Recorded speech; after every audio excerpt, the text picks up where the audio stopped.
And hello, my sweet Netherlings. Get on in here. Get on in here. It's good to see you. Hello. Hello. I see you there. Look at you. Mwah, mwah. Get on in here. How are you doing today? How are you doing? I hope you've had a good day so far. I hope you've enjoyed yourselves, had some fun, had some time to relax. I hope you're ready for what's to come right now. Because you know that there's going to be a few bumps in the night with this one. I, for one, have been doing well. I've been doing rather nicely. I've been enjoying a little bit of rest, relaxation. I haven't. I've been working. I recorded, what's it called? Viscount Netherbrand last night. And that's cool. That's cool. I'm probably going to do another take of it because, like, I'm not 1,000,000% like happy with how it turned out. So I'm probably going to end up doing like 5 dozen takes before I decide that I like it. But you know me. You know me. I'm a perfectionist. Much to my own detriment. I'm a perfectionist. So when you get what you get, I want it to be the best thing that you could possibly receive. Now how are you all doing? Have you been looking after yourself, enjoying like a good amount of water, staying hydrated? It's been hot lately. It's been hot lately. At least it has been for me. It's been hot down here in the underworld. And I will say, it's been warm. Let me just make you all a little bit bigger. There you go. Mwah. I can see you better now. There, bigger. There we go. That's nice. That's a nice size. Jesus! Hello, Jesus! Look, it's Jesus! What are you doing here, you little scamp? Hello. June might be over, but we never stop slaying. Be proud, be yourself, bless you all, and this stream, gay men. Thank you, Jesus. As some of you may know, Jesus and I have an alliance for these confession streams. Because I'll tell you what, so we need some divine intervention when these start. This is going to be good. This is going to be good. Oh, you've got, wait, someone's got 2 new puppies. Hey, nice. Congratulations on the 2 new puppies. What do I call them? Let me gestate. I'll get back on that. Also, we're doing like a new thing now where if I miss like any supers or any chats or any like questions or anything like that, I want to like hop on. What I'm going to do is I'm going to wait till the end of the stream after I miss them and do like a recap at the end of all of the stuff that's been like sort of said and done and that I might have missed so far, just so we can keep the flow. You know, just keep on going, keep on moving and grooving, as it were. I don't know. I feel like that's that's the vibe. That's the vibe. Because I've noticed I've been kind of getting into a bit of a groove the past like week and a half, right? I've been kind of getting into a bit of a groove when I do this, and honestly, I feel tingly. You know, I feel tingly. I totally ADHD brain, but you know, I'm like in the headspace right now where I really want to do another like Friday night drinks at Club Netherbrand. I want to do another really soon because I love doing those. They're one of my favorite things. And honestly, we will totally do it. I'll pencil it in the schedule for next week. You know what? Next week we'll do that. But also on that, I hit something again. Sorry. Oh goodness, I'm not even drinking yet. Okay, but on that note, a quick thank you as well to the amazing individuals who gifted in the waiting room. Very awesome. Very awesome of you. A big thank you to Hyde for the gifted member. Much appreciated. Good sniping there, good sniper. And of course, Antoinette as well for the gifted member. Much appreciated. Thank you. Another initiate to the Nether branded.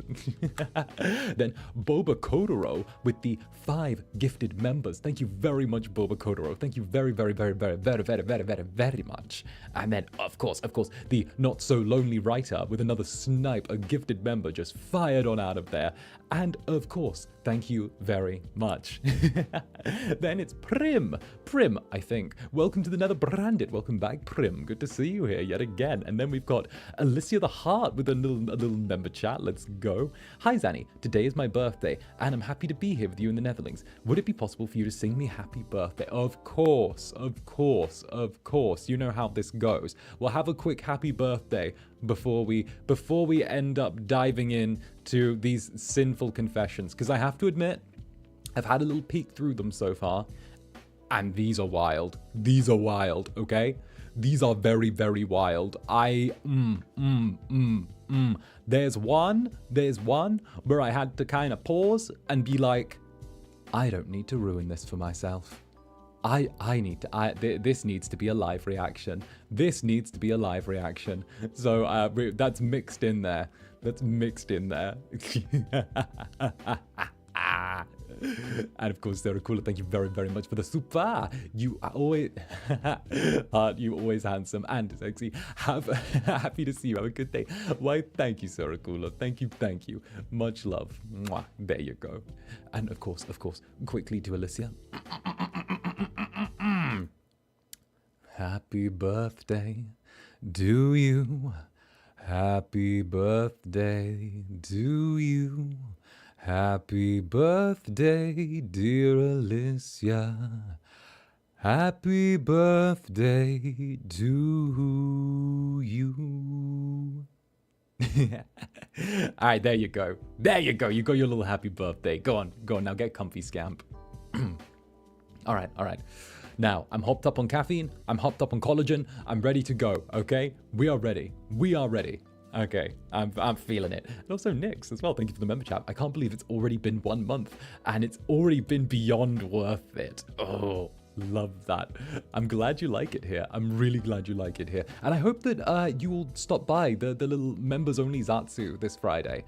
It's going to be a chill little thing where it's going to be kind of intimate, kind of cozy, kind of a bit more personal than my normal Zatsus. So I do hope you stop by and we can have a little bit of fun with that. But enough of, is it Friday today or was that Saturday? What day of the week is it?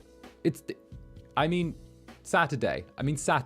It's tomorrow. I don't know my own days of the week. Whatever. Enough shameless shilling, okay? You know what we're going to do? We're going to hit the button that makes the magic chat appear. Are you ready? Abracadabra, 1, 2, 3. Give me a chat that'll bring me to my knees. Oh. Now, I don't know the order of these, and I know very little of them. Again, these are selected for me by the Eldritch Gods. So we're going to see how this goes. And of course, Sophia, cheers to 2 months. Cheers to 2 months of Netherbranded. Very nice horns. Very nice horns. All right, here we go. All right. This is our first confession, everyone. And as always, remember, there will be there will be questions posed throughout. You can say yay, you can say nay, you can help decide the judgment with me. You are my jury. You know how this goes. And if you don't, well, I just explained it. During high school, I went to a night academy / tuition for physics and chemistry students. I'm a new student, IDK I didn't know where to sit, so I simply sat in the last row of the class, a small class with only 20 students. Suddenly, there was a boy who's late and sat beside me. In the second class, he sat beside me again.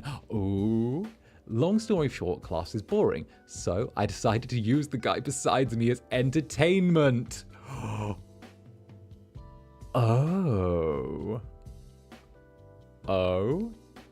Day after day, I slowly started leaning more towards his space, sat really close to him, looked him directly in the eye, and blinked cutely.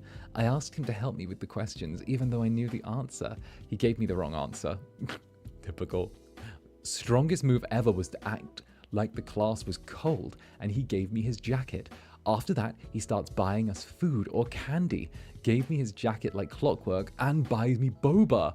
But months later, stopped the academy, and because I don't go there anymore, I stopped all contact with him. Oh, no. He is no use anymore. I didn't block or unfollow. I simply ignored all of his chats and calls. I thought this was going to be a meet cute. I thought we were getting an Academy AU. I thought, no. Oh, heartless behavior. Oh, that's so harsh. That's not just ghosting. That's like hyper ghosting, mega ghosting. Oh, I've never seen someone get ghosted IRL that hard before. Oh, that's mean. Oh, and he, like, I get that you don't owe him anything, but come on, you know? Like, come on. Like, come on. Was there not even any friendship in there? Was there not? Did we not? Was there no friendship? Did he not have a single redeeming friendly quality? Even if you didn't want to go like the romantic route, he seemed nice, okay? He like hung out with you. Like that's, oh, I feel bad for the guy. You know, this is one of those rare instances where like the guy is innocent completely, okay? And that's the end of it. That's the end. There is no more story. Just ghosted. This gentleman now has to deal with trust issues for the rest of his life. Now, as you know, this is usually the part where we turn around and vote. So of course, I am going to personally advocate for SUPERHELL on the charge of, where's my little gavel? Where did my little gavel go? Here's my little gavel. Here we go. There we go. Court is now in session. Now, personally, I am going to advocate for the SUPERHELL. However, I will leave it up to my jury to determine the facts. Bum bum bum bum. There you go. There you go. So be sure to vote on the little thing that's on your screen right now, okay? Decide, is this SUPERHELL worthy? Do we send this person to SUPERHELL, okay? Now, I personally think the charges of mean girlism as well as unnecessary and unwarranted ghosting shall go in there. I cannot, okay? I cannot. This is not a love wins scenario. This is a love loses. This is a Regina George scenario. You are not Regina George, okay? How dare? I have, in my time in this courtroom, I have never seen such a flagrant violation of the rules of ghosting and conduct. Real cases, real people. Judge Danny. Sorry, you can tell the demon voice came out a little bit there. Oh. Like, I don't... The thing is, I don't think... On the flip side, you never committed to anything with him, and you were just being nice, but, like, at the same time, he seems really nice. Like, he like, bought you food and candy, he hung out with you all the time in class, even if you didn't want, like, anything more, and it was just, like, full stop, okay, I'm not interested in that, he seems really nice. Like, heck. Like, what? This is a strong thing. And, like, oh... How do you not walk away with trust issues after that? I would walk away with trust issues. Like, guys have feelings too. I know it's not a thing that's pushed too heavily, but guys have feelings too. And his would be rather crushed after this.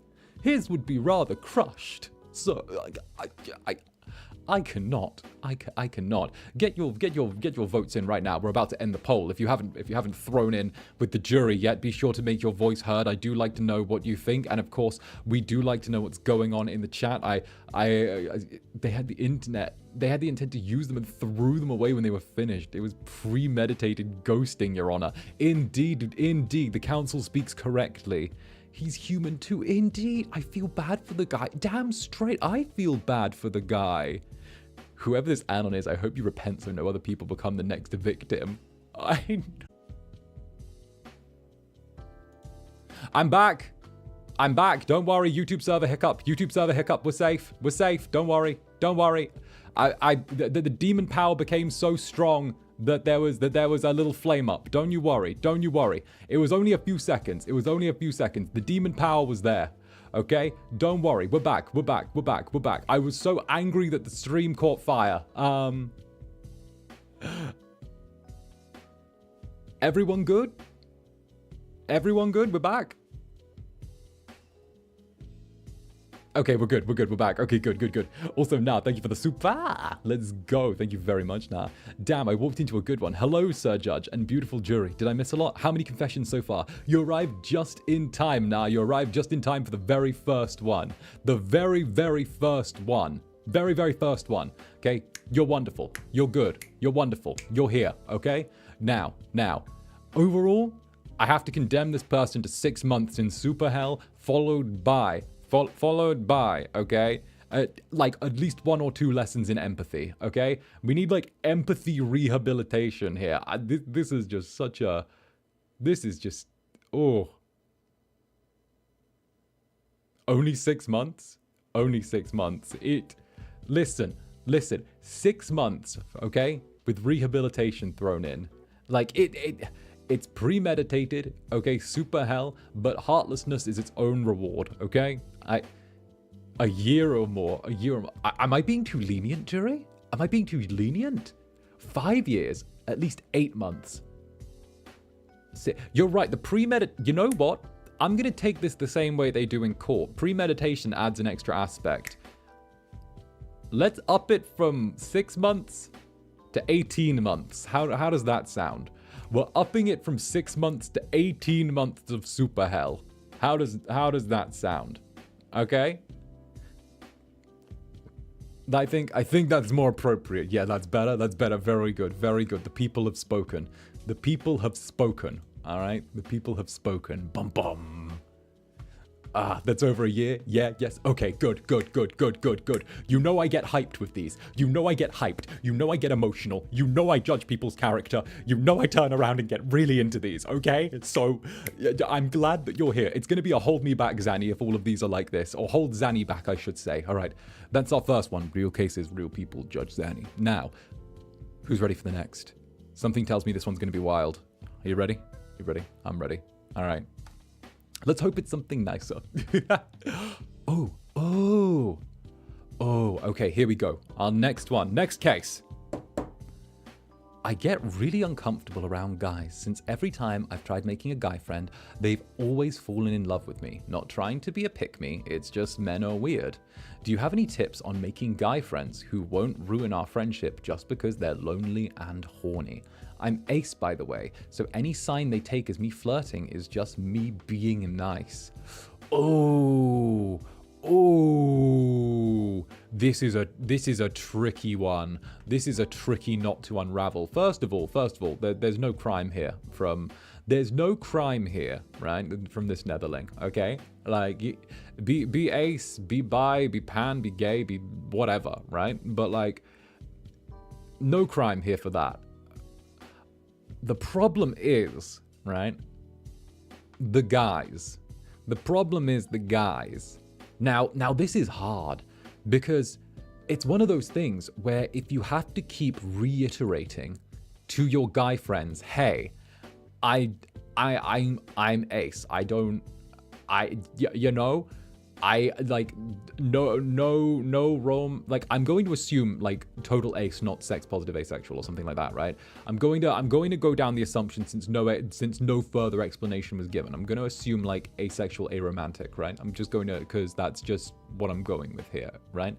So I'm going to say if you'd have to turn around and regularly remind your guy friends that you're ace and that you don't want to sleep with them, or like there's no chance or any of that, right? Then I'm sorry, but those guys aren't worth having friends with because they don't listen to you. They don't listen to you and they don't respect you because a friend listens to you, right? The friend listens to you, a friend understands, a friend remembers stuff about you, right? I'm aware that asexual doesn't also mean aromantic, but since there was no explanation, I'm just going to kind of go with a blanket across all relationships on this one because that feels safer than trying to unpick exactly, right?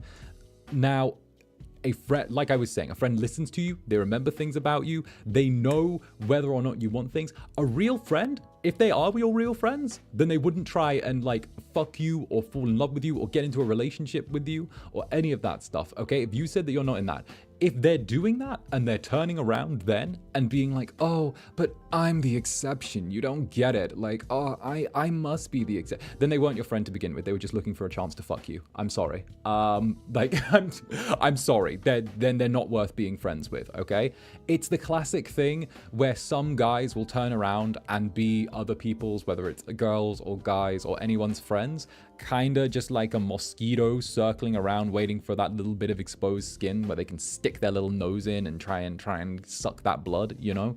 It's opportunistic and it's kind of a gross factor. And you know, some girls do it too, but it's more common in my experience with guys where it's like they kind of befriend someone, they think, oh, well, maybe in the long run, once they see how good of a guy I am, then maybe they'll turn around and see the real me and they'll realize just how good we are for each other. No, ew, go away, go away, go away. No, shoo, ew, gross.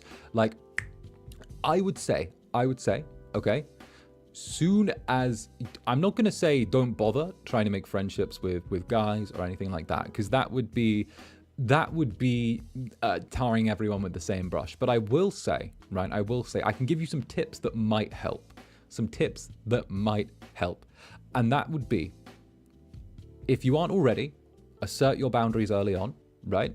Throw out there, be fine. Don't let them white knight you. Give them one chance. If they step over, okay, nope, tell them nope, shut it down, do it again, gone, okay? You see, just full shutdown, cut off, gone, all right? Because of the fact, like, maybe once you can give them, like, maybe there was just like a cross-wiring communications, whatever, right? Twice, no, don't bother wasting your time. You're wasting your own time with that. And, like, it's that, okay? You can't be persuaded, you can't be cajoled, you can't be convinced, okay? This is not art of the deal, okay? They are not they cannot sell themselves to you. They cannot sell themselves to you. And if they keep trying, they're a manipulative little cretin of a man. So bye-bye, okay? With that also, like, you know, I kind of get this as well. You know, a friend respects your boundaries, a friend respects you. And just doing this shows like full like ew, you know? It's ew, it's icky. You don't need a guy like that. You don't need a guy like that as a friend. It's like bleh, it's like stepping on gum and having to unpick it from your shoe. Like, that's literally the vibe. That's literally the vibe with guys like this, where it's like stepping on gum and then having to unpick it from your shoe afterwards with like a toothpick. It's the same feeling that I get, you know? Do you get that? Where like you have to kind of like untangle them from your life afterwards because they're being like weird and clingy. Like, you know, you're having to like get the little bit of lemon juice, the little bit of like olive oil, trying to put it on there, trying to dig it out with a paper clip. You know.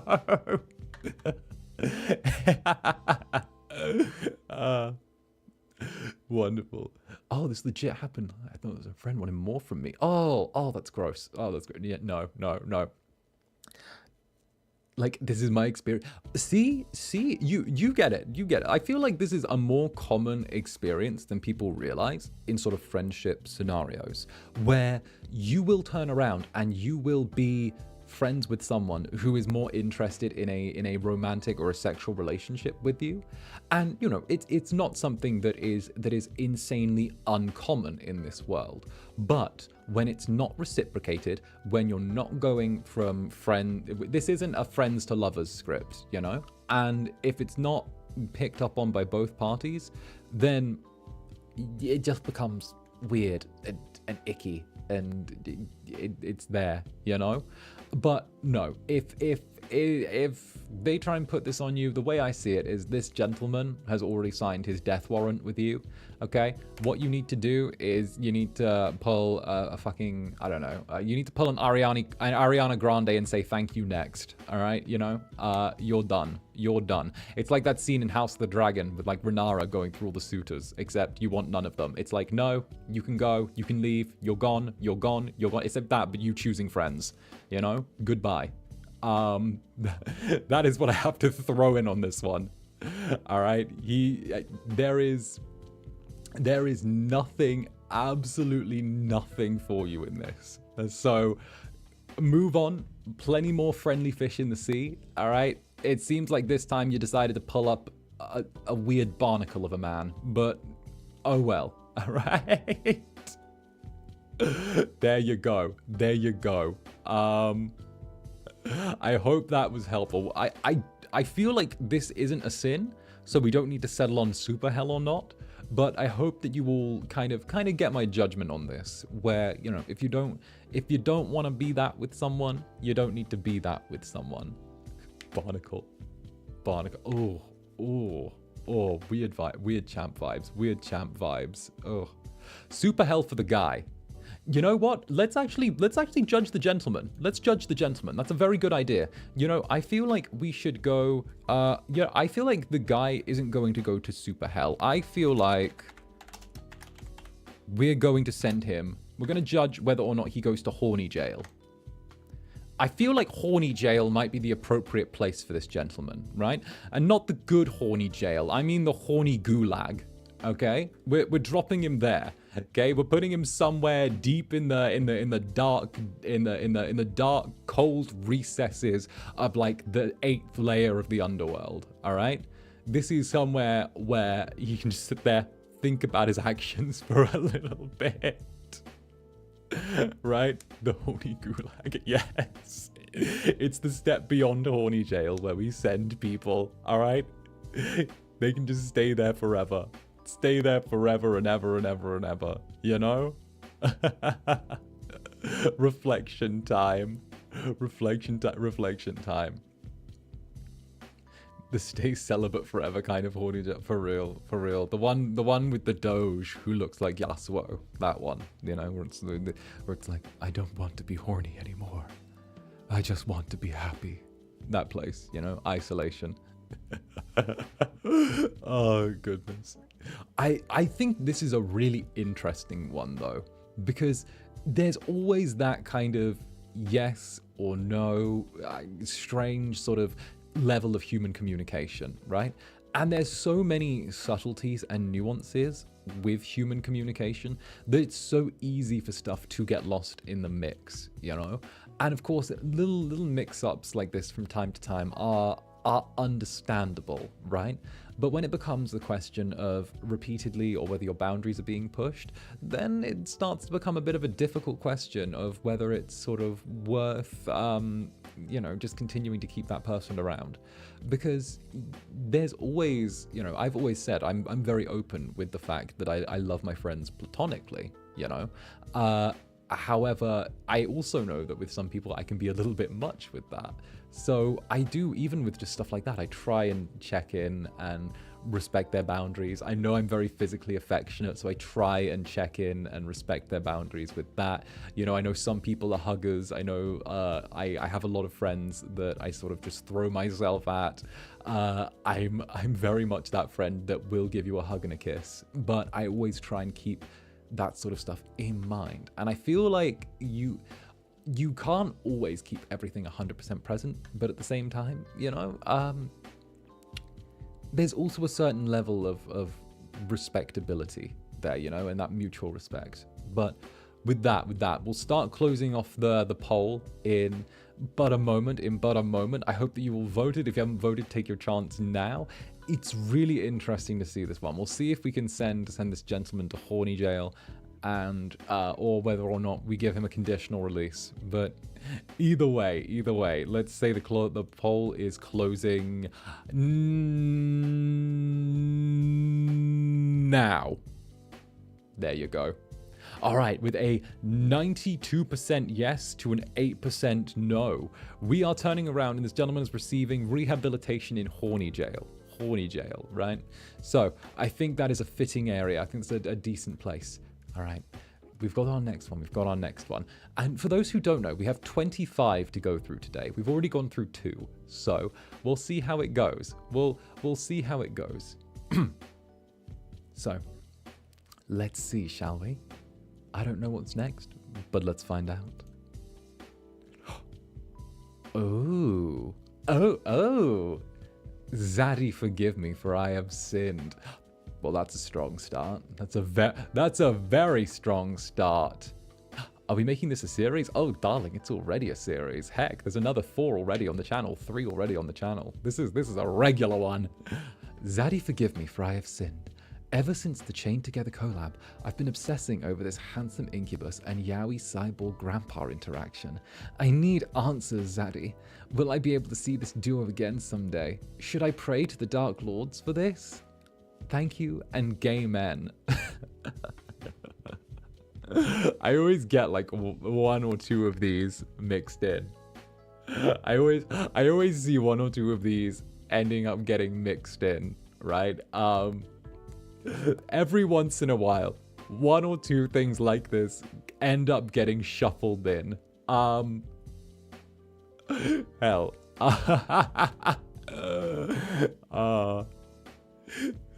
And as always, if you happen to figure out the person that sent this in, do not say them in chat. I will fucking bonk you. All right, there you go. Do not say it if it's there. Do not name names. We keep this anonymous here. All right. This is no confession. It's more an inquiry from the sounds of it. But hell, I mean, the obsession isn't something you can fan out, I guess. We'll skim this one. All right. Will you be able to see this duo again someday? Perhaps. We've spoken and messaged since then, and there's something, there's some stuff in the works. But apart from that, I'm not gonna say any more. That's about it. There you go. Go on, get out of here. You know what? I'm giving you executive order. I'm giving you like 30 days community service for wasting the court's time. There we go. All right. Okay, we've got another one. A real one this time, all right? A real one. Dear Zanny, I have lied in court. What? Wait, this is an actual crime. Oh, what? Oh, this is an actual crime. All right.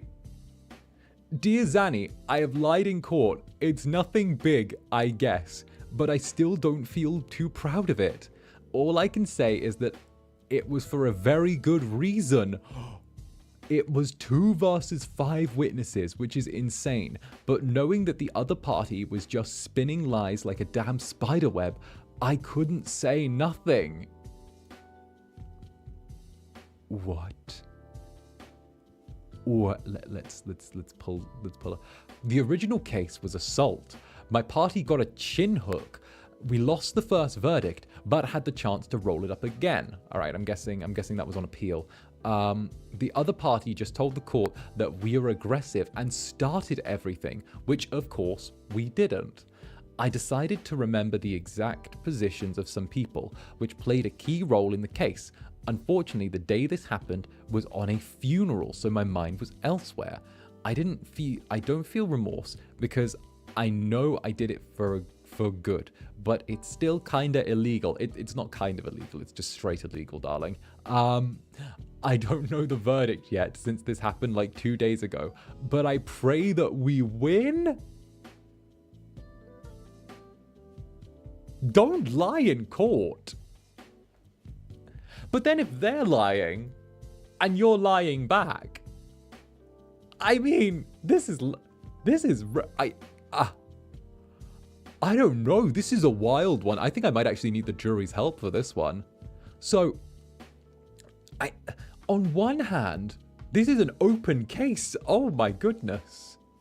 This is just straight up incriminating. I am not a lawyer. I'm just here to judge if you go to hell or not. But whoa. Okay, so let's break this down, shall we? The other party was lying.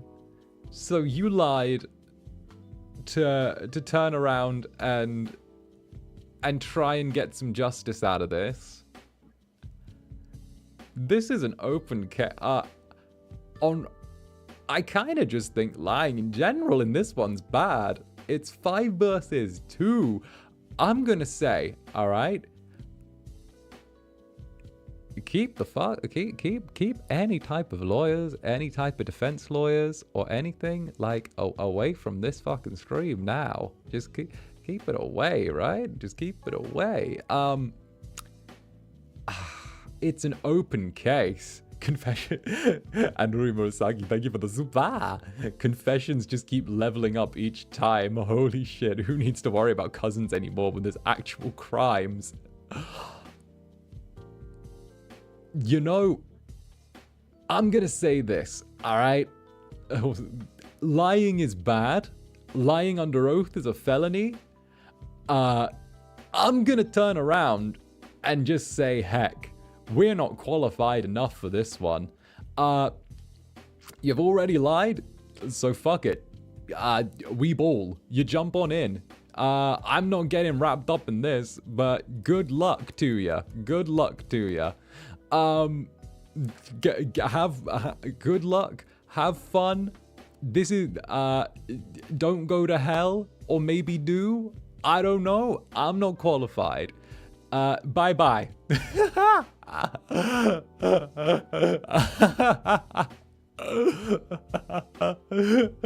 Alan's are just straight confessing to actual crimes on stream now. Let's go.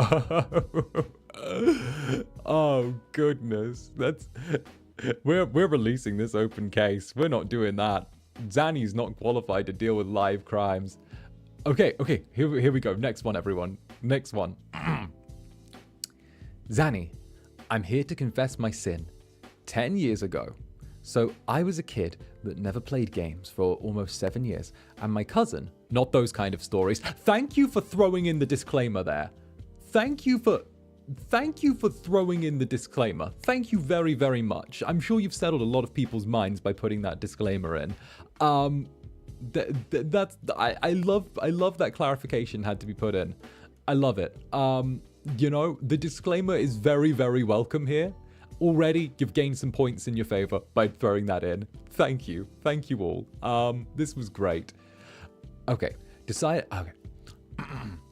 My cousin decided to offer me his old phone so we can play together.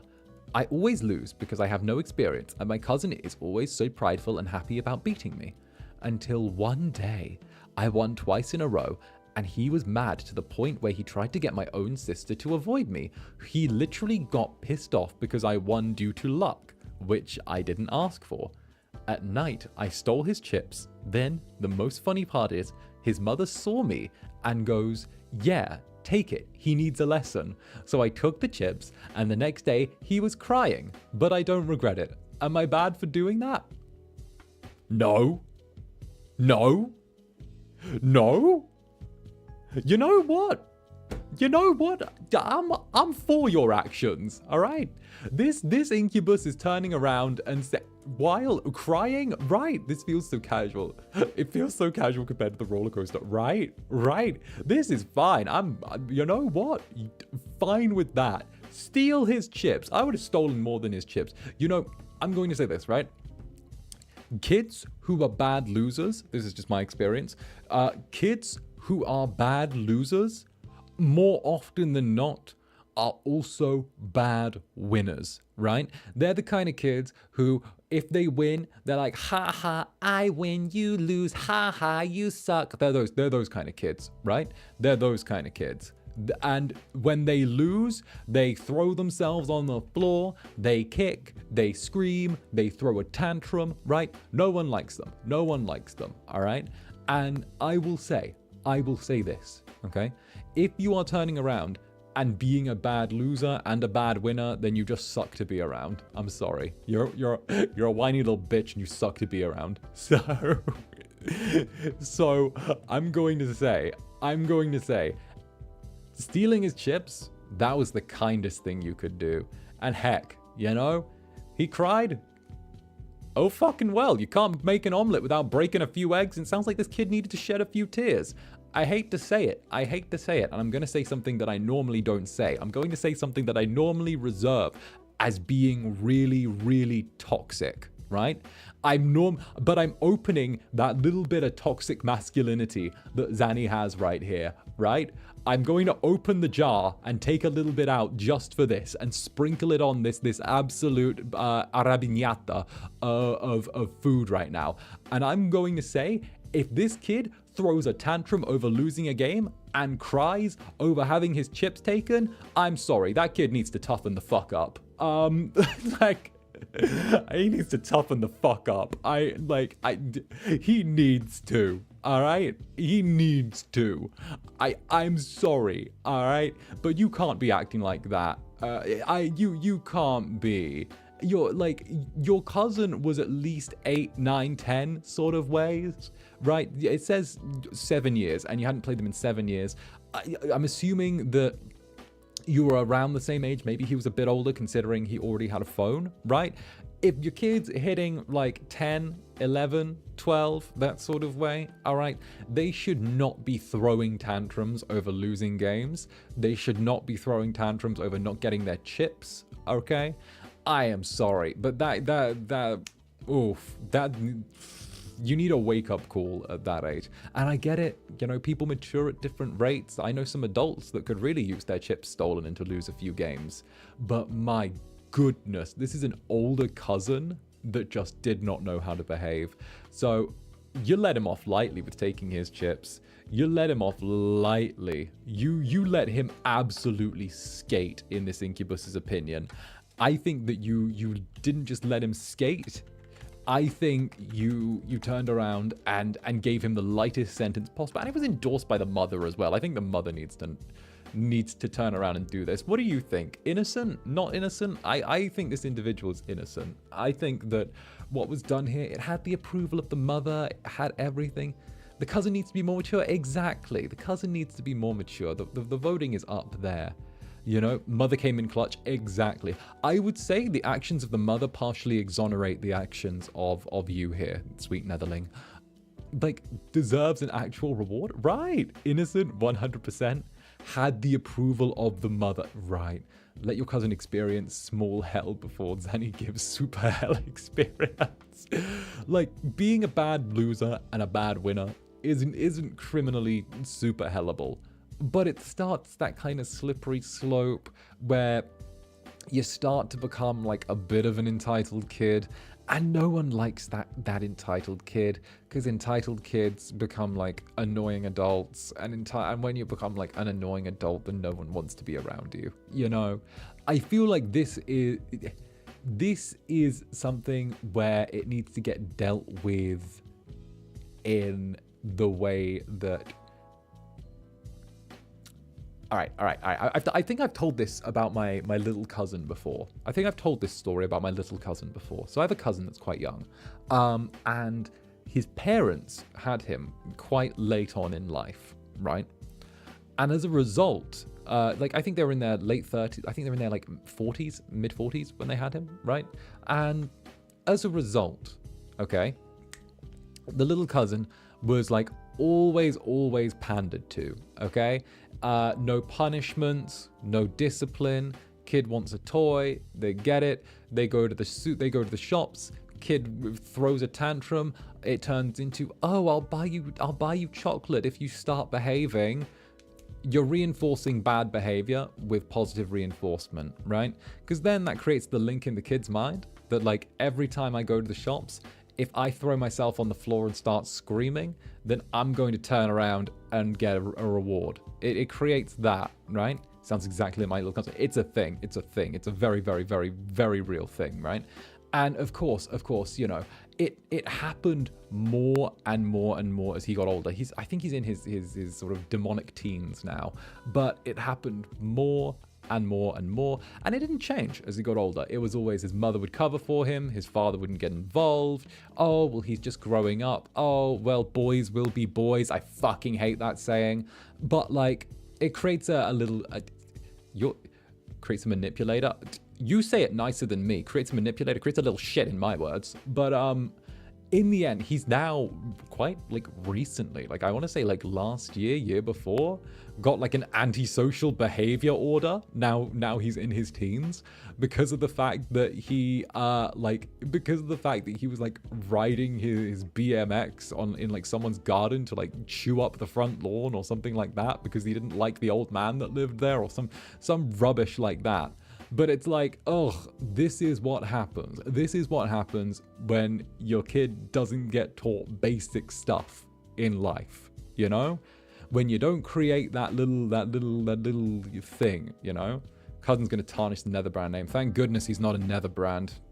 He's not part of the bloodline, and it's through marriage. Don't worry, the bloodline is safe. Okay, it's through marriage. It's not one of mine. That thing isn't of my bloodline. Okay, that thing is not of my bloodline. So I don't take responsibility for that one. Wild few ha exactly. Thank you. That thing. So isn't an incubus? I don't know what it is. I don't think he's an incubus. I just think he's a mistake. So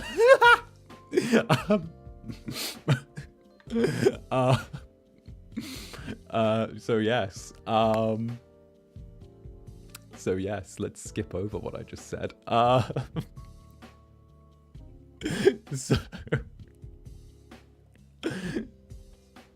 So with that, be sure to get your votes in, of course. We'll be closing the poll in but a minute or two. Damn, Zanny's got no chills. I thought you would have learnt this at this point, that I have zero chill. I have absolutely zero chill. I'm a little bit of a bitch. Oh, goodness. But yes, relating it back to the case, you know, it's important that people get taught basic respect for not only others, but that things in their life won't always go their way, you know? Not everything's going to go 100% their way in life, so they need to learn that kind of before they can start maturing as people. And everyone has to go through that lesson. I think you all had to. I know that I definitely did as I got older. So it's really interesting seeing that it's a thing that isn't as common anymore. It's not as common anymore. That level of like discipline is not there, which is a shame. But you know, world doesn't revolve around them. Exactly.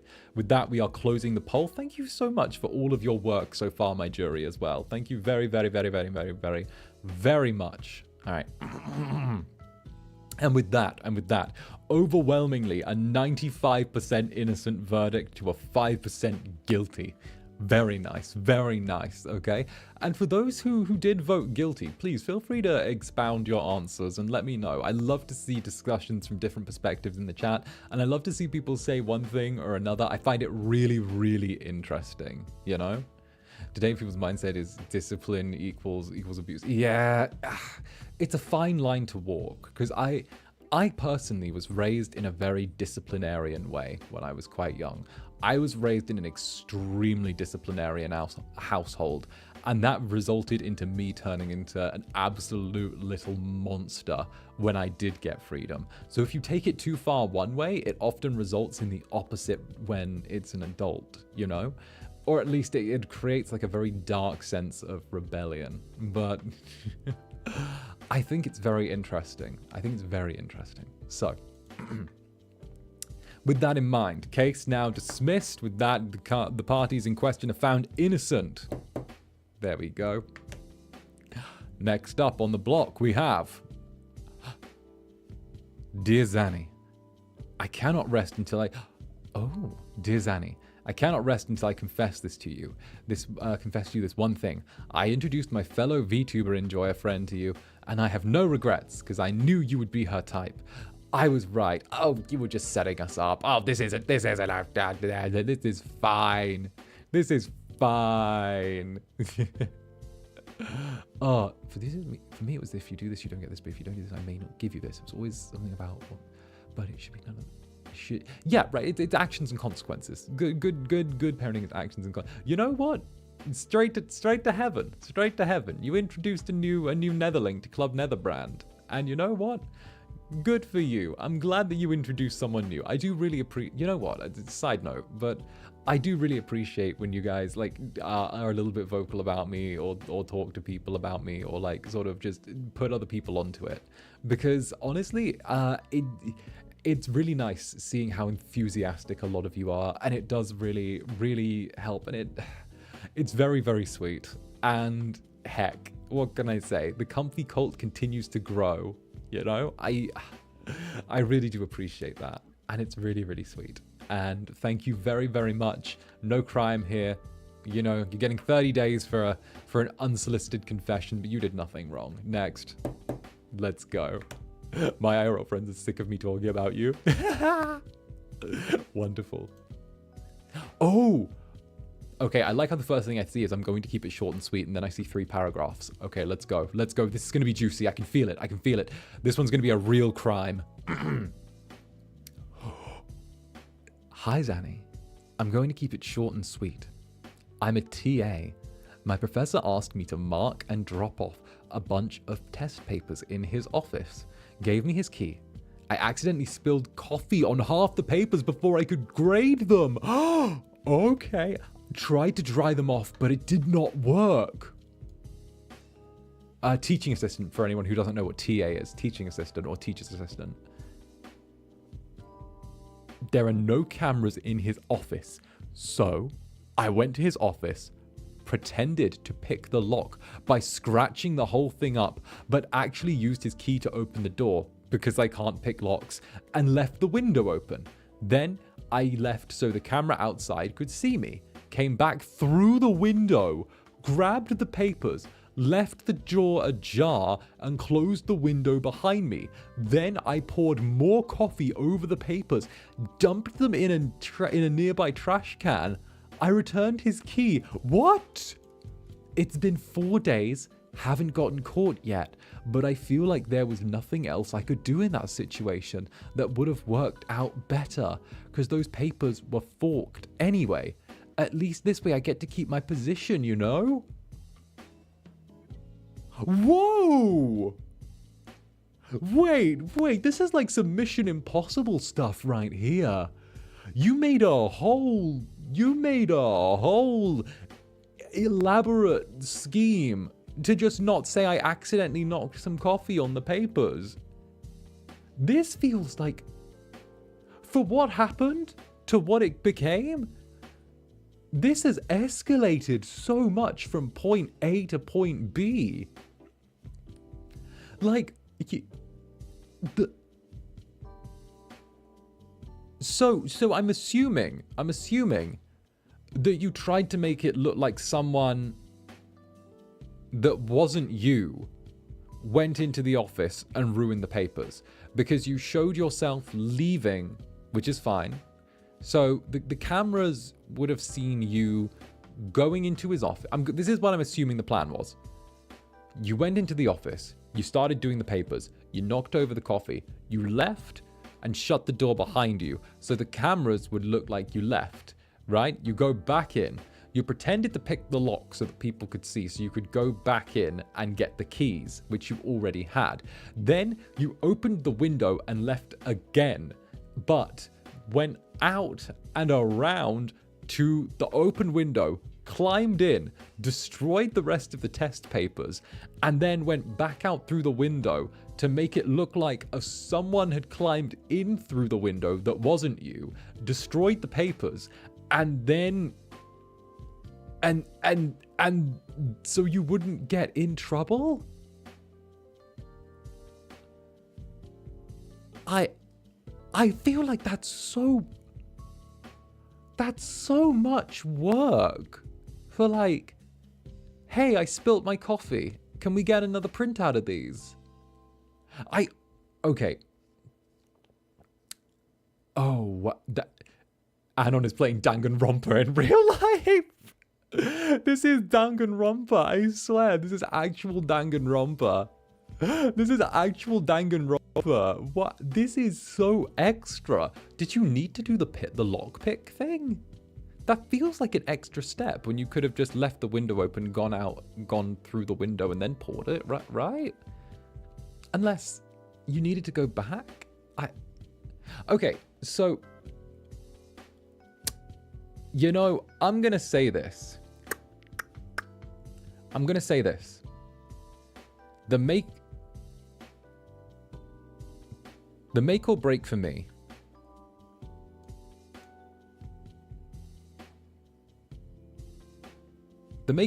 is going to be whether or not it affected the students' marks or grades. Did they need to redo the papers? Did they need to reprint them and submit them all again? If it affected any of their grades or any of their submissions, then I'm going to turn around and be less kind on this one. However, if it didn't and it was all just very chill and copacetic, then I don't have an issue. But you get what I'm saying with this one, right? Like you must do. You must get what I'm saying with all this. Okay, you know what? I'm gonna say this is this one's too difficult for me to do alone. I'm actually gonna ask all of you.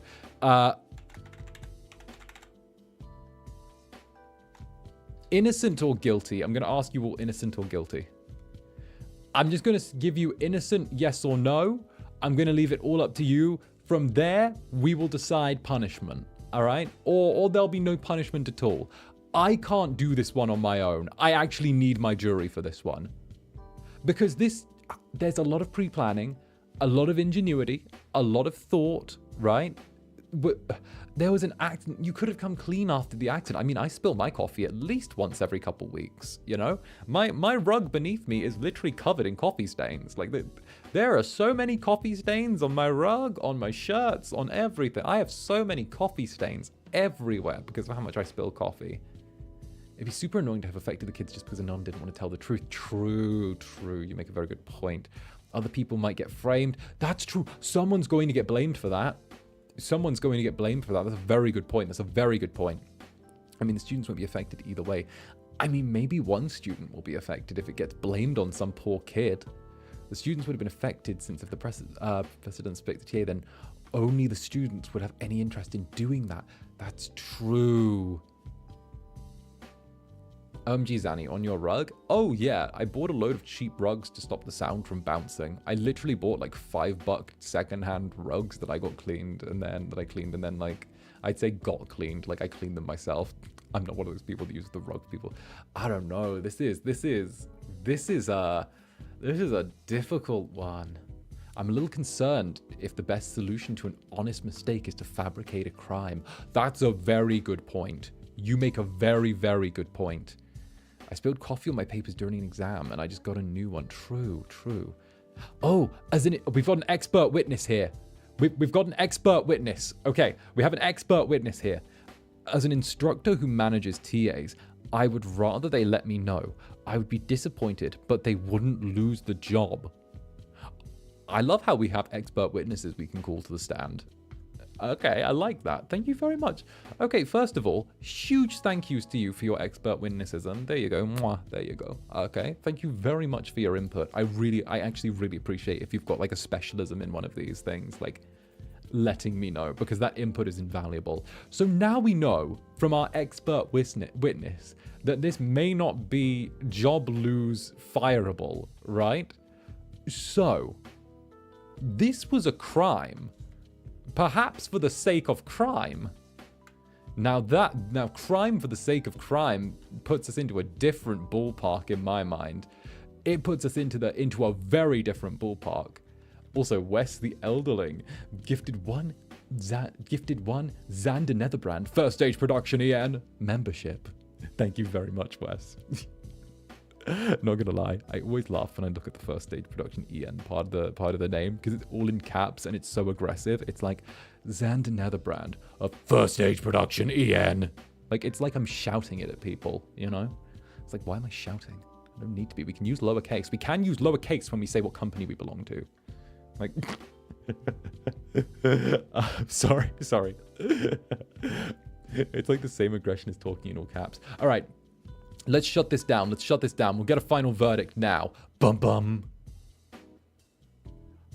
All right. Overwhelmingly, we do have a split decision here off of 150 votes with 70. Oh, we've got split percentiles. 78% say guilty, with 22% saying innocent. Oh. Now, this is very interesting. This is very, very interesting. Because obviously that's like 1 in 5 would let this slide. A little more than 1 in 5 would let this slide. So, I wonder how this is. Oh, it's so grey for you? Oh, yeah, no. I totally understand not voting if it's grey for you. If we're going down the guilty route,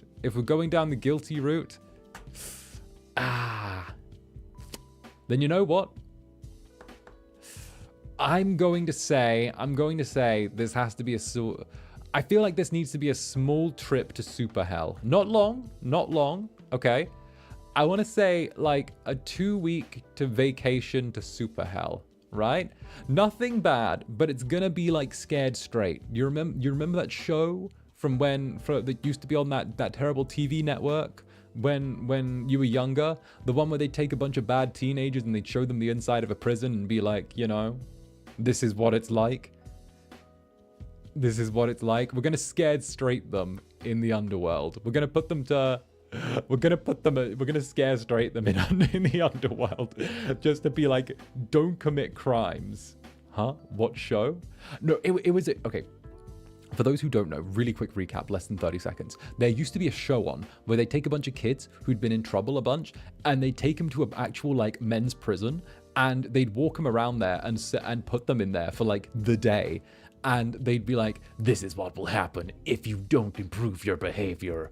And yeah, no, and then they'd scare the kids into being good, and they tell the inmates to like scare the kids as much as possible, which when you think about it is like really messed up. But you know what? Let's not focus on that. Instead, let's focus on the next one.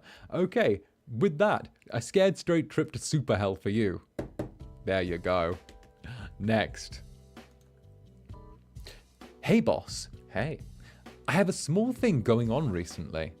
I've had people get really angry at me about being kind of sussy at times, but when I change, they tell me I both should and shouldn't change.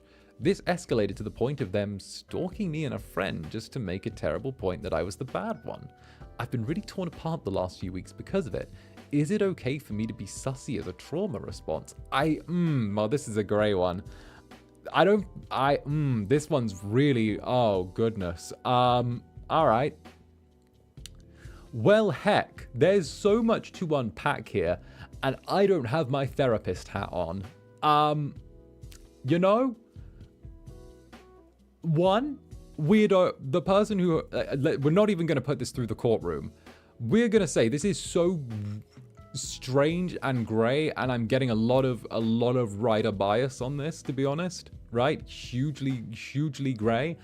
I'm going to break it down to this. 1, there is not enough context. I am not a qualified therapist. 2, okay, if they're stalking you, weird, get away from that, okay? 3, sussy as a trauma response is a very interesting set of wordings. Consider perhaps exploring alternative methods of dealing with emotional difficulty. That feels like a thing. You don't need to change, but maybe you need to change. Maybe you need to change your coping mechanisms, or perhaps grow them, or look for alternatives. But there is not enough context here for me to jump on that. There is not enough there. This is woof. Away with thee. I am not riding that train. So next. I'm visiting home for the summer. Oh wait, next one. There we go, my little gavel. So next. I'm visiting home for the summer for a couple of weeks now. Whenever anyone's watching a movie, I give them fake spoilers. What? Wait, what? I'm visiting home for the summer for a couple of weeks now. Whenever anyone's watching a movie, I give them fake spoilers. Oh, Bird Box, they all die. Hitman, it's a boring rom-com. The woman goes to prison. I drop in some real ones as well to sell it. It's honestly so fun how it irks them that I'm spoiling the movie, and then annoys them even more when they realize I was lying. Sometimes they even rage quit. I give them a real spoiler for something that happens early on. They believe me once it happens. Then I give them a fake spoiler that I know will make them want to stop watching. They're like, are you for real? But they already trust me thanks to the real spoiler, and then they stop watching. Haha. Even if they don't stop watching, it annoys them either way, so I'm pretty happy. I've made it a game? How many spoilers does it take for them to stop watching the movie? So far, my lowest is 2. It's the small things in life that bring us the greatest joy.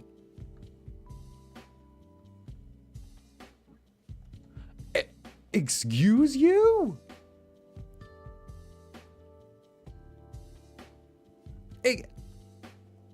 What?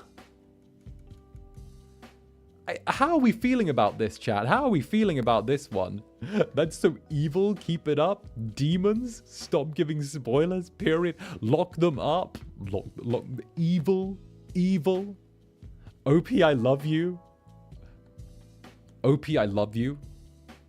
You're the type of person to start a pen pal relationship with someone who's on death row. All right.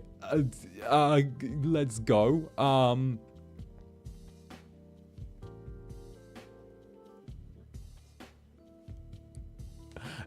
Eve bonk. I'm so conflicted. Free pass to super. Now, on one hand, right? On one hand, I'm like, you're not actually spoiling it. You're dropping an early game spoiler, but then you're turning around and going out of your way to try and ruin the experience for them. And you're trying to get them to quit. You're actually turning it into a game. And like, I gotta be honest, okay? I'm gonna throw this in here, okay? Now work with me here. This is what I'm thinking. This individual is deriving their enjoyment out of inflicting misery on others, okay? This isn't even a case of 𝓱𝓸𝓼𝓽. This is not a case of 𝓱𝓸𝓼𝓽 where it's simply you're laughing at someone else's misfortune that you had no hand in, right? This is you turning around and actually inflicting specifically the whole case of like, oh, I'm going to go out of my way. You're robbing them of experiencing this thing. Now I think they're ruining people's experiences when it comes to a form of art and something they can watch and look at that literally can change their life. This person's robbing them. Fair. I like that perspective. I do.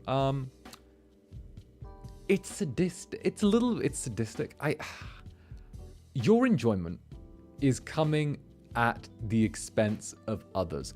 And you all know my rule here, okay? You know the one rule of, well, there are a few rules in Club Netherbrand, but you know my personal rule, okay? Do what you want, say what you want, be what you want, enjoy whatever you enjoy, as long as it doesn't come at a cost of the freedom and enjoyment and peace of mind of other people, right? Like, do what you want as long as you're not pissing anyone else off or infringing on anyone else's freedom, all right? To enjoy themselves. Yeah? Like, that's the way it goes, okay? Now, this is like a huge step into it's the child equivalent of I'm going to kick your sandcastle over because I'm going to turn around and enjoy seeing you upset that I kicked your sandcastle over. You know? Like, the fact that you turned it into a game is like, ooh. Now, I'm going to say this. I'm going to start the poll, right? I personally am advocating for guilty. However, this is not my choice. This is the choice of the Netherlings. But I will say, if found guilty, I would like to inflict the sentence upon you of having all of your favorite things spoiled for the next 2 years. Yeah, for the next 2 years, every series you like, every franchise you like, every video game you like, a little gremlin from the underworld is going to pop out from between your sofa cushions and is going to speak in a little mean, snarly, nasally voice and is going to go, "Hey, that character's going to die soon. Hey, you know, do you like this character in Persona? Well, guess what? They're gonna die. Hey, surprise, these characters are actually related. Hey, look at that, ain't you a funny little guy? Like that's what we're going to do. We're going to have a little gremlin pop out. I'm going to assign you a gremlin that's going to go out of its way to spoil things for you. Okay? You're going to pick up a new book series. Oh, you like the painted man? That's cool. You know, the main guy dies at the end of the 4th book. It's going to do that, all right? Hey, you shouldn't get attached to the dude who plays the instrument. He loses his hand and then goes into a deep depression over it. Like, oof. We're gonna have a little gremlin pop out from nowhere every single time and do that. All right? And the gremlin's gonna be like from New York. So whenever you turn around and try and like get the gremlin to like shove off, it's gonna have such a loud voice that you'll be able to hear it. You can't cover your ears, you can't do anything, right? You sit down to watch a movie, everything's gonna get spoiled for you. Video games, phone games, yaoi, visual novels, movies, books, everything, right? Everything. Everything's gonna get spoiled. We're gonna get a little New Yorker gremlin who comes out, who like crawls out of the sewers to spoil this for you, right? Everything, all right. Not only that, but you know, it'll change. I'll even give the gremlin the power to like change endings to be less enjoyable for you, right? You'll be having a visual novel. You'll be playing a visual novel and be like, hey, the main character actually has a wife and is gonna leave you at the end. Like something like that, you know? We're gonna pull that out of it. Not the yaois. I love how yaoi has a category. Yes. We're going out of the way to do that. All right, you're never gonna get a happy ending in a video game. It's always gonna be spoiled for you, and it's gonna make the entire consumption completely useless. If you feel, be sure to drop a vote if you feel like you're on this. All right, we're feeling this out. We're feeling this out. New York spoiler gremlin. Exactly. You're gonna get the spoiler gremlin. I'm going to give you a spoiler gremlin for like 2.5 years until your crime is paid. You will have a spoiler gremlin attached to you for 30 months. All right? 30 months. What is that? 800 and 700, no, 800 and in something days. You will have a spoiler gremlin. But with that, we'll start closing the poll now. Let's see. Ding, ding, ding, ding, ding. Wadding. And of course, overwhelmingly, 92%, 93% are in favor of the spoiler gremlin with a 7% no margin. Okay? So, with that, the spoiler gremlin shall go into effect. OP, I'm sorry, you're not forgiven. The spoiler gremlin will find you, okay? You will wake up to the spoiler gremlin sat there spoiling something you love at 3 a.m. tonight. Enjoy. Oh, goodness. The spoiler gremlin's gonna just swoop-de-whoop into your room. All right. With that, case closed. Next up. Please listen to my confession. I love it when grown men play horror games and get scared and cry with high-pitched voices like little girls. Oh, this person's a sadist, you can tell.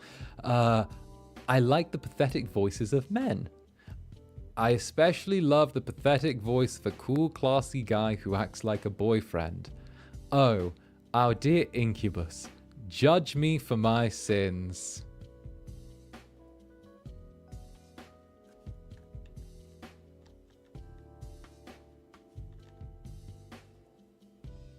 Horny jail! Horny jail! Horny jail! Unequivocal horny jail! This individual goes to horny jail. Horny jail. Based? Based? Wait, what? Based? No, no. Jerry, not based. Unbased. Basant. Basant, right. Basant. Agree with this. Agreed. If they go, we're all going to horny jail. Based? No. Based. Real. Everyone's going horny. You're all like this. You're all like this. What? Wait, you're no, you're all like wait, are you all like this? Are you all like no? Are you wait, no, you can't be all like this, can you? We're all going. I'm sorry. There can't be such a large percentage. Not all. Start the poll. I'm being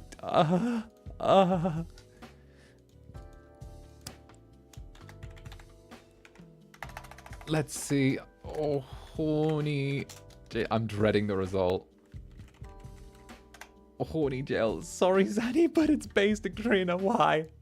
Why have you done this? 𝓱𝓸𝓼𝓽, why? Why am I being put through this? Horny jail? Horny jail, no. Wait. I see the percentage live. Some people are fighting back. Wait. Some people are... Come on. People are fighting back. If you're watching, let your vote be heard. This is actually close. People are fighting back on this one.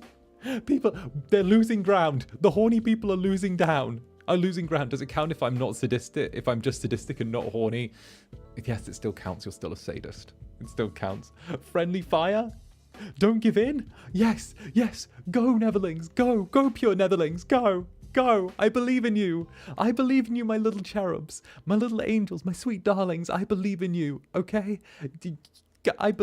You're losing ground. Zanny headpads, Yumi, thank you for the super.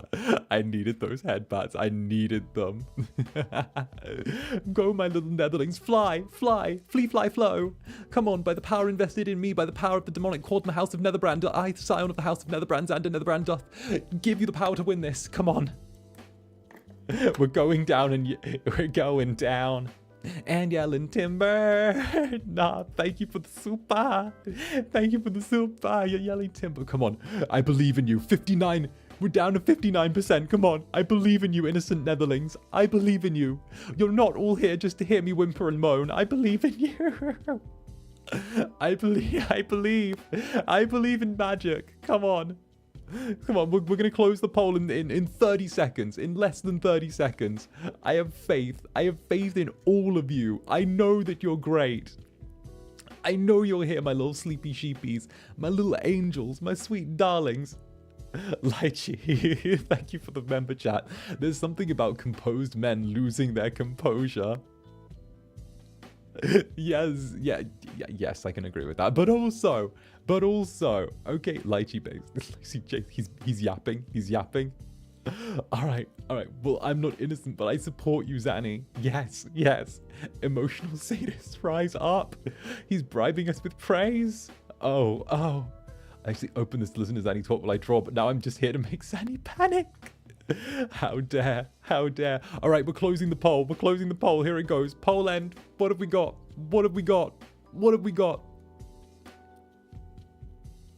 With that, 59% voted against horny jail, with 41% voting for horny jail.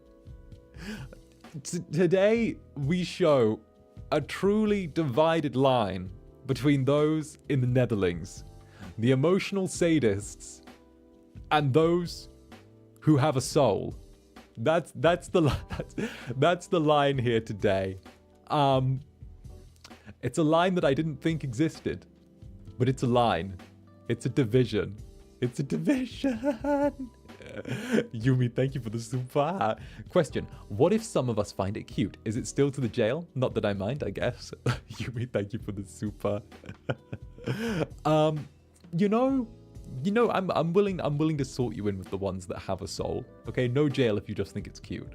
Okay, we'll go with that soul. I run on call. Oh goodness. All right, with that miscarriage of justice, case dismissed. The Netherling in question shall continue to enjoy their sussy actions. Ooh, well, this is going to be a long one. All right. Let's see if we've got something a little bit more serious here. I'm the eldest of my family, yet 2 of my female cousins are already in a relationship, seeing their boyfriends for the first time, with one being from a video call and one shown via picture. It has always been a running jab with my titos, uncles, and titas, aunties, if I ever were in a relationship, which I have always had a sense of genuine and shrugged off, because I'm a young lady who would rather prioritize study and work than having a relationship so early on. Fair play. However, since watching you, I've had a thought of making up a white lie by saying, I'm in a relationship. I met him online. His name is Alexander, but you can call him Zander, and showing them your VTuber model just to play with them. Good news, this never happened in real time. P.S. I got secondhand embarrassment just by confessing this. Please forgive me, Zander, Netherbrand, and Netherlings. Okay, that's kind of cute. Not gonna. That's kind of cute. Okay, that's kind of cute. I will say this though, right? I'm 1,000,000% on your side, where you don't have to settle down and get a relationship until you want to. Okay, you don't have to do that. All right. I will say some of the Netherbrands are very infamous for turning around and asking, Zanny, have you found a nice girl to settle down with yet? Zanny, have you found someone to bring a womanly touch to your life? Zanny, when are we going to have little whelp Zanderlings? And I'm always like, I'm sorry. I am sorry. I am not, this is not the time. This is not the time. I am married to my Netherlings. But no, first of all, I'm 100% behind you on, you don't have to settle down until you want to. And you know what? If you want to turn around and be like, if you want to turn around and mess with them a little bit and be like, haha, yeah, look at this VTuber model. This is my boyfriend, you know? I give you permission to do it, right?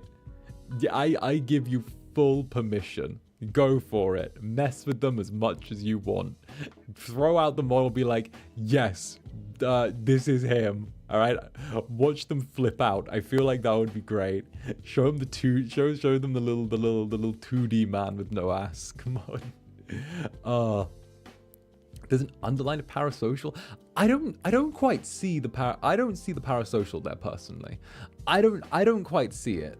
I've seen, like, I think it's just a cute little gag in my mind. Maybe I'm wrong, or maybe I'm perceiving it a different way. But, you know, I feel like it's kind of cute, you know? I think it's cute. I think it's a cute little joke. I think it's funny.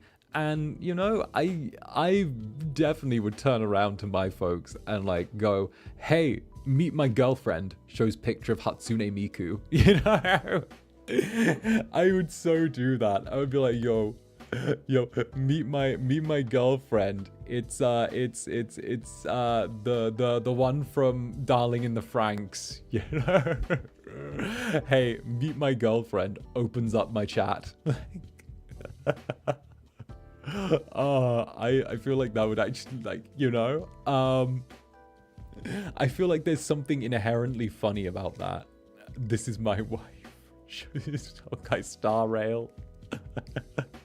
right, like Photoshop myself into that scene with the guy from Japan that married the AI of the girl, that one. Like, heck, go with it, you know? Go with it. Just choose a random anime generic waifu and just go from there, you know? Just run with that. This is my therapist. Shows your picture. Right? I don't see a sin here. I don't see a sin. I see something kind of funny, you know? I see something very, very funny. I see something that's there. Personally, I don't think there's a sin. Maybe if you kind of squint real hard, you could maybe determine a line of, like, parasocialism. But I don't think it is. I think it's just someone with a good sense of humor. I think I see a good sense of humor. I know that some people are very touchy on that subject, but, you know, I've never really... Watch me get absolutely, like, slapped afterwards, but I've never really like experienced too much of an issue with parasocialism, and I don't think that it's this huge thing. And you know, so many people spend so much time bitching about it. How like come on, like some guys need to stop bitching about parasocialism and just focus on streaming. You know, that's my little thing. Sometimes it is a genuine issue, but like I've actually never had a bad experience with it yet. Like, you know. But I'm curious to see your perspectives. I'm always very curious to see your perspectives, of course. Oh. I think it's cute though. Actually, if you were to pick chat question, if you would have had to show your chat a random husbando and say that they were your partner, who would you pick? Because I feel like I would turn around and like pick someone I could really hype up to my folks, right? If I had to pick like a husbando, I would be like, I would be something like, oh, he's a CEO, he's an investment banker, he's someone who controls a lot of this and that. He's someone who I would be, you know what I would do? I would say, you know, he owns his own, I would say, he owns his own boat. He has his own line of merchandise. He works very, very hard to provide for me and those around me. You know, he has an absolutely thriving business in shipping. He actually manages shipping in the large competitive industry. Shows picture of 𝓂𝓸𝓼𝓽. Like, you know? Just turn around and do that to them. Just hit them with that. Like, go with that. You, because you win my heart and became a Kamiyoshi. Right? Just hit them with the actual, like, oh, this is the person. Show them a 2D man. Oh, you could turn around and be like, oh, this guy is a professor at a university. He actually is very active in the archaeological field. He's paid very, very well. He's very athletic as well. He has a lot of experience traveling. He travels regularly, actually. He's been to some places I've never even heard of. He's extremely passionate about his work, and he's really ready to provide for me. Shows Dr. Ratio from Honkai Star Rail. All right, let's close the voting on that one. There you go.